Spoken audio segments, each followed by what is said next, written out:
আসসালামু আলাইকুম। পাওয়ার presence quick টকে সকলকে আমন্ত্রণ। বাংলাদেশের নির্বাচকদের করা একটা প্রস্তাবিত কেন্দ্রীয় চুক্তিপত্রর তালিকা প্রকাশিত হয়েছে বিভিন্ন গণমাধ্যমে এবং সেখানে দেখা যাচ্ছে মুশফিকুর রহিম এবং মাহমুদুল্লাহ রিয়াদ তারা সেই প্রস্তাবিত চুক্তিপত্রে আছেন, অর্থাৎ কেন্দ্রীয় চুক্তিপত্রে আছেন, কিন্তু শামীম হোসেন পাটোয়ারির মতো প্রমিজিং ক্রিকেটার তিনি নাই।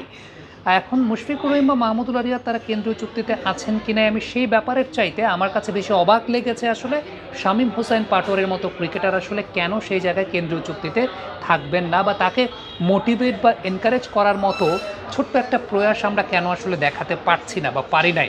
এখন এটা অফিসিয়াল কোনো কিছু ডিক্লারেশন আসে নাই, কিন্তু যেটা গণমাধ্যমে দেখা গেছে যে সেটা যদি সত্য হয়ে থাকে সেক্ষেত্রে শামীম হোসেন পাটোয়ারি কেন সেই জায়গায় থাকবে না সে প্রশ্নটা আমি রাখতেই পারি।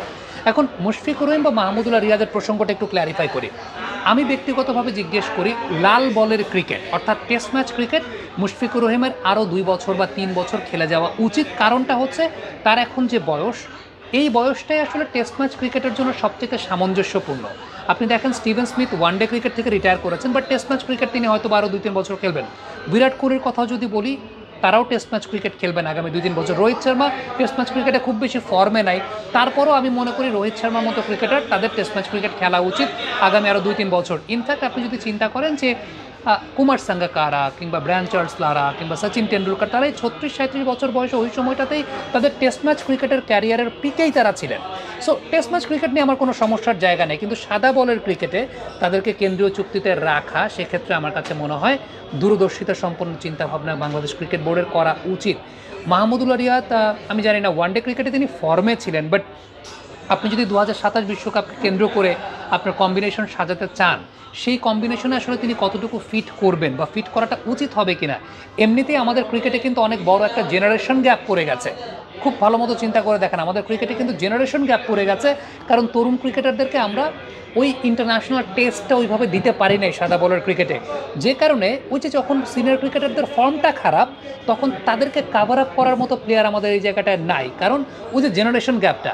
এখন এই জেনারেশন গ্যাপটাকে কি আপনি আরও বাড়াতে চান, মানে কোশ্চেনটা আমার সেই জায়গাটাতেই যে জেনারেশন গ্যাপটাকে কি আপনি আরও বাড়াতে চান কিনা। ডেফিনেটলি তারা রিটায়ার করবেন কি করবেন না সেটা তাদের ব্যক্তিগত সিদ্ধান্তের ব্যাপার, কিন্তু এই জেনারেশন গ্যাপটাকে কি আসলে আপনারা বাড়াতে চান কিনা।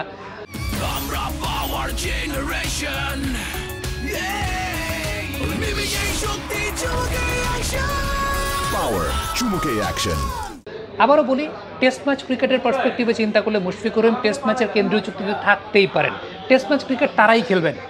এখানে যদি আপনি বলেন যে না টেস্ট ম্যাচ ক্রিকেট থেকেও তাদেরকে বাদ দিয়ে দেন, এটা ভুল কথা, এটা একদম ভুয়া কথা। কারণ আপনি যদি দেখেন যে ওয়ার্ল্ড স্ট্যান্ডার্ড চিন্তা করলে এই বয়সী ক্রিকেটাররাই টেস্ট ম্যাচ ক্রিকেটে তাদের একদম প্রাইম টাইম থাকে, এটাই টেস্ট ম্যাচ ক্রিকেট খেলার সর্বোচ্চ সময়। বা স্টিভেন স্মিথ ওয়ানডে থেকে রিটায়ার করেছেন, তিনি টেস্ট ম্যাচ কন্টিনিউ করবেন, যেটা ধরে নিতে পারি যে আরও 2-3 বছর test match cricket Steven Smith খেলবেন।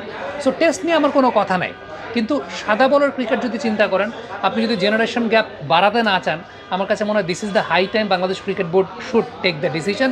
এবং শামীম হোসেন পাটোয়ারির মতো ক্রিকেটার যাকে মানে ইটস কোয়াইট আনবিলিভেবল, টি-20 ক্রিকেটে তো তার প্রত্যাবর্তন হয়েছে, তিনি ভালো করেছেন, ওয়েস্ট ইন্ডিজের এগেনস্টে ভালো করেছেন, বিপিএলের Shamim Patwari one of the best performers, তিনি কেন কেন্দ্রীয় চুক্তিতে থাকবেন না সেটা অনেক বড় একটা কোশ্চেনের জায়গা। এটা কিন্তু একটা প্লেয়ারকে ডিমোটিভেটেড করে দেয়, টু বি ভেরি অনেস্ট। এখন এই ডিমোটিভেটেড আপনি করবেন কিনা, ইভেন আমার কাছে ব্যক্তিগতভাবে মনে হয় শামীম পাটোয়ারিকে সামনে আগামী দিনগুলোতে ওয়ানডে টিমেও ফিট ইন করা উচিত, ওয়ানডে টিমেও সেট করা উচিত।